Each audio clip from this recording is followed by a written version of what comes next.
This is the Raw Life Health Show. Raw Life.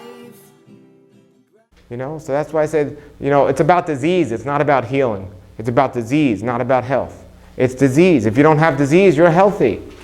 And people say, well, I got, how do you know if you have a disease? Or my question to everyone here is, how do you know if what you're doing is working for you? And people say, well, I feel great. Those are some of the most scariest words in the human language. I feel great. If you think about the power of adoption, I know crack addicts that feel great. It has to go beyond just how you feel. That should be part of if what you're doing is working. But, how's your digestion? How's your sleep? Are you checking your blood work? That's so important. So I've been doing all this stuff, trying to figure out why so many people aren't doing as successful as they should be doing on a raw food diet. And yes, people make mistakes. You can call yourself a vegan or a vegetarian and just eat noodles all day. That's not healthy. There's a healthy way to do this and an unhealthy way to do this. But the same thing with the raw food diet. If you're eating dates and chocolate all day and you call yourself a raw foodist, that's not healthy. And we have to understand this. And I made the mistakes, and I've seen what happened to people that made the mistakes. And I've interviewed people that made mistakes, obviously, because for whatever reason they're not doing as good or as well. So I realized the answer, and I looked and I found it. I found the truth, and the truth is we're all going to get disease. One way or another. What is disease? Disease is another word for what? Discomfort. There's discomforts in life. That's a great sign of the body of discomfort. The degree of our discomfort and what we do when we get it is a whole other story. But we live in this world today, we're going to suffer from some type of discomfort. And we all got to choose the way we want to deal with it. Me personally, I have a relationship with my Creator, and He's given me a comforter to combat the discomfort. But, if you want to do it on a physical level and everything else, the earlier you catch it, the earlier you do something about it, the less you have to deal with. If you follow the advice I'm going to give you today, and people followed it, stage 2, 3, 4 cancer would be non-existent. Non-existent. Cancer is not a serious thing if you get it in stage 1 or you get it before it even becomes stage 1. But somebody wakes up feeling great their whole life because they're filling it with stimulants and every other drug out there, and then they wake up one night with a stage 4 cancer tumor. That's serious stuff. And some people say, well, I tried the raw food diet, either it worked or it didn't work or whatever. Well, you waited too long and so long. You know how long the body takes to get to stage 4 cancer? Why are you waiting so long to do something about it? Because you didn't know about it, because you're ignoring or missing the beginning signs of disease until it comes back so much worse. And then you're going the worst thing to deal with it, you're going to a doctor. You relied your whole life on your food, your diet, your money, and everything else, and you're going to get sick and go to a doctor who's unhealthy. The average age of a doctor might be under 50 years old.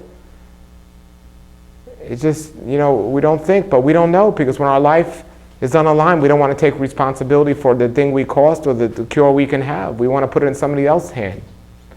And that's a real dangerous thing as well. We should do it for ourselves. But true preventative medicine and true prevention is not wait until we're sick to overcome a disease. It's to prevent the disease from starting to begin with. But that takes work. That takes money. That takes time. But people don't want to do that unless somebody has drug insurance. People call it health insurance, but I call it drug insurance because it doesn't pay for health, it pays for drugs. People want to wait to that. They got their health insurance, and I tell them to do something. Well, does it take health insurance? Do they take health insurance? No, you got to pay out of your pocket. Well, tell me something else to do. A lot more people would eat a raw food diet if health insurance covered the raw fruits and vegetables. But it doesn't. That's drug insurance. In this crazy society today in the world, you think, about dead food and live food and everything. We're just misled and we're deceived. I tell people, I found the answer. There's a doctor in Florida, and it's what I do now. I used to be on a natural hygiene diet and didn't believe in anything other than food, and I believed I'll get my food, my supplements were my foods in a supplement form.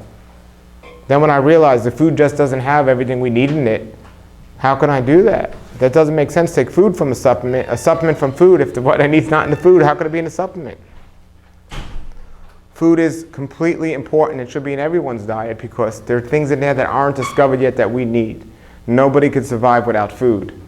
But I learned about metabolic medicine. And metabolic medicine changed my life. Changed my life completely. And that's what I want to tell you all about to complement your raw food diet or your healthy diet or any type of diet.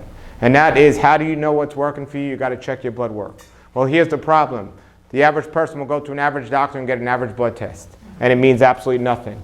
It's so missing so much. It's like a woman going for a breast exam, getting one breast exam. It doesn't make sense. I know so many people that are extremely sick, and they go to a doctor, they say, my blood work was fine. Everything's great. Something's seriously wrong, because you're not getting tested for the right things. You're looking at things from a nutritional standpoint, not a metabolic standpoint, and that is a big issue.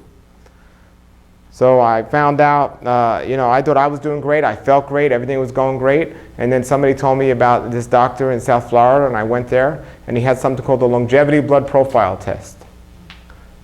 This was after being on a raw food diet for maybe 15 years or so. It's called the longevity blood profile test.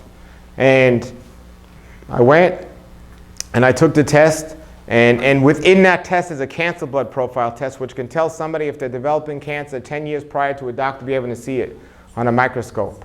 That's true, catching it early. You catch it at that point, something can easily be done about it. So I went to the doctor, I took the test, and I found out I had some issues that I didn't know I would have had, and I would have never known if I would have just relied on, well, the food has everything it needs and everything's going to be fine. I found out, for one thing, my B12 was fine. My B12 was wonderful.